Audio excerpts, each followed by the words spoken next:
Hi everyone, welcome to Lift Big Now. My name is Ashim. I'm lagging behind on uploading training footage, and so this video is going to cover the last 3 workouts. Workout 1 is a bench press session from last week in which I bench pressed to pins for the same reason we do Anderson squats, to begin a lift with no momentum and to generate enough force right from the get-go. This workout will also feature weighted dips and front squats. Workout 2 is this week's deadlift session. It is a volume day wherein I'm supersetting or trisetting, if you want to be technical, deadlifts, barbell rows and low to high band rows. I've managed to keep the intensity constant on deadlifts and I increased the volume on the row variations. After that, I did some back squats with knee wraps on because I have to do that to avoid knee pain after deadlifts. Workout 3 is an extra workout on the day after deadlifts. I worked on my back and I hit some heavy back squats, no knee wraps of course because it's not deadlift day. I'm getting weaker on the squat or the deadlift or whatever. What should I do? This is a common question on bodybuilding and fitness forums. Someone will say that their lift, whether it is the squat or the deadlift or the bench press or something, is suddenly dropping and they're worried about bringing it back up. Now usually the most popular guys on the forum elite, will jump right into it by asking 1,000 questions, and I can't even blame them for this because there are so many factors that can cause a fluctuation in training or even a drop.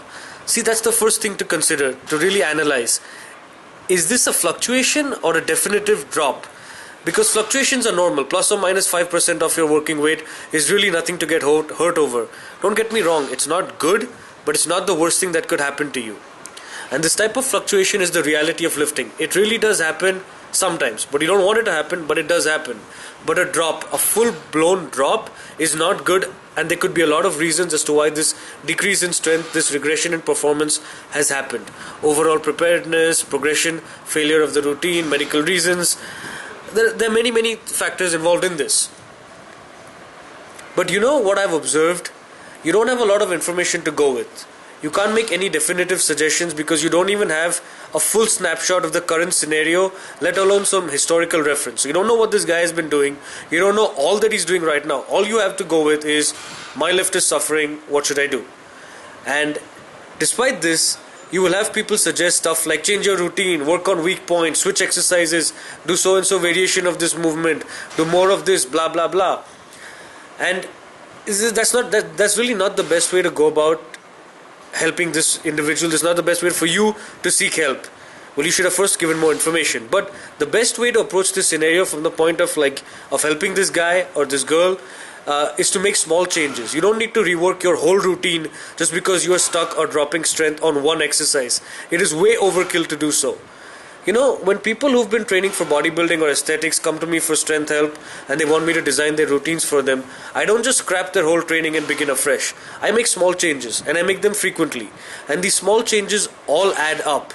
One day they will be doing their bodybuilding type workout, and then in a few weeks their whole workout has actually changed. But the changes have been so many, so frequent and so small and so subtle that it hasn't even occurred to them how different their training is right now.